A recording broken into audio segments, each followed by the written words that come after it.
Now, when you had your first board 15 years in, did you think you might get out, or did everyone was telling you, oh, you ain't going home? That's all I kept hearing was I wasn't going home, and the board wasn't. I wasn't getting it. I did not want to do what they asked me to do. I go up in there and play it and fake it all. They like, no, get out of here. Do what we tell you. So I did that for a few years. Then I started doing it. But as I'm doing it, it's changing me. Everything they ask me to do, it's changing me. Once you know better, you got to do better, because that little thing inside you ain't going to let you do nothing else. And that's the best thing we got. And that helped me turn myself into a healthy relationship with myself, with God, my family. It helped all of that. So you came out of the hood when it was also West Side Crip. You must have been a little kid seeing all the original West Side Crips. I seen them all. I'm saying like Tookie. Yep. Bub. Yep, all of them. Cuz. Yep. Donald Archie. Yep. Skull. Yep. Around all of them. Grew up around all of them, in and out. Hunchy. All of them. All right. Tell me a story about Hunchy. I want to hear something about you and Hunch, because Hunch is considered a co-founder of the Eight Trays. At the one time I can remember at Washington High School, I think it was Inglewood, I can't say for sure. Somebody came by shooting. You know, when they start shooting, we all supposed to get out the way. Hunchy over there throwing up the set and got hit. Right on the school ground. Got hit, go down. I said, man, why was he over there throwing up the set? We all running. We trying to get behind some cars and some walls. He just, and get hit. It was the funniest thing I seen, but it was serious. Oh, really? Oh, man. Everybody was mad. It was early in the day. I don't know why he stood there. And I can remember that thing about him. I remember it clear as day. I'm like, why did he stand there? Damn, how old was y'all? I was kids. Ooh, man, I was in junior high school and up at a high school fooling around. I think I was in the 7th grade. Ditching. Yup, I was ditching. I rode the bus up there. I'm on Washington High School campus. I'm in junior high school. I'm hanging out.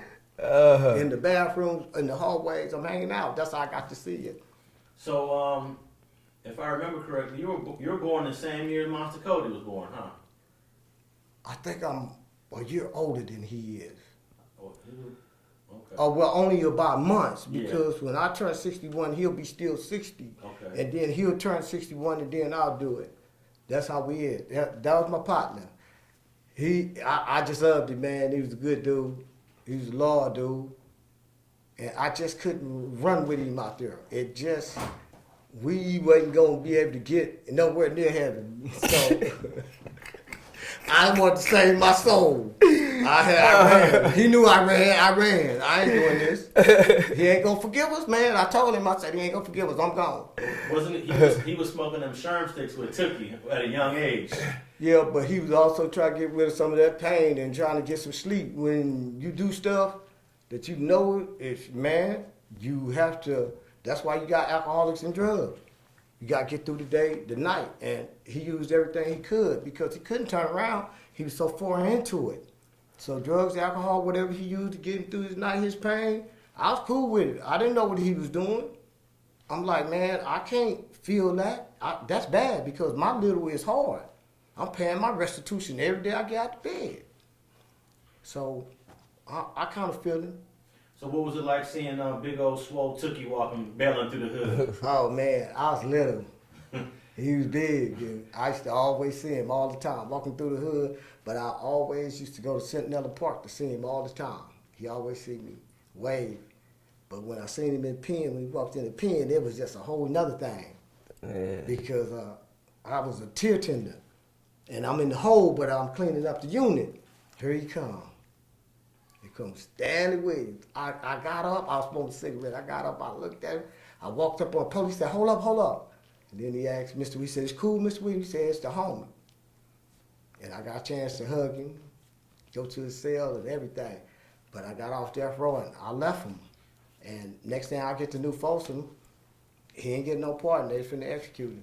So you was on death row? Yeah, I was up there for a couple of years. Some homicides happened on the second tier in front of my cell in my area, so I'm in investigation with everybody else. Locked me in a hole. I stayed there. Ooh, that was damn near 20 years. Just in solitary confinement. In San Quentin? Yep. I knew everybody came through there, and no matter where they was from. Okay, so this is the 80s. All the way through all of them. So did you you cross paths with Lil Fee? Yeah. On the yard with him, down the tier from him, used to see him every day. Daryl Drake was up there too. Both of them. Okay. Well, Del Drake ended up getting out, didn't he? I don't know. I ain't heard nothing on him in years. I thought he got killed. That's the last Yeah, time I heard. on the streets. Yeah. But he was in prison Yep. in the 80s? Yep, he was over there with us. Okay. Did they separate the Crips and the Bloods on Death Row? No. They all together. Doesn't matter. Did you cross paths with Ace Capone from VNG? Just Peabody and a couple other ones. Okay. Peabody from Denver Lane? Yeah. Okay. Yep. He's the one that started UBN. up in the prison. Huh? Yep. Damn, that's him. okay. Yeah. I've been around there. I've been around all of them. Everybody that count. I've been around them. Okay. And there was a couple of guys from Raymond was on Death Row.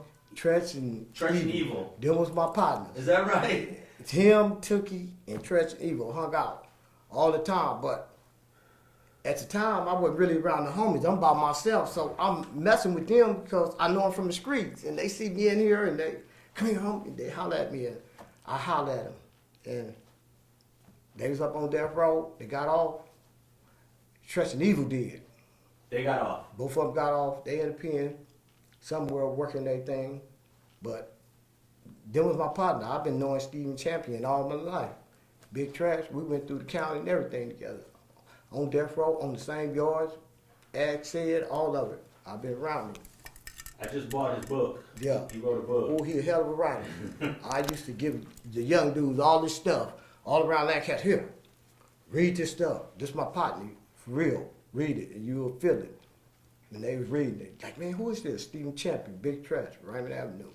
And I gave it to him because I read all his stuff. He don't know I read it all, but he know. I'm gonna get in it. Cause I watch him grow. That writing is good. Hey, did you cross paths with that big Samoan dude that apparently he knocked out a CO in San Quentin?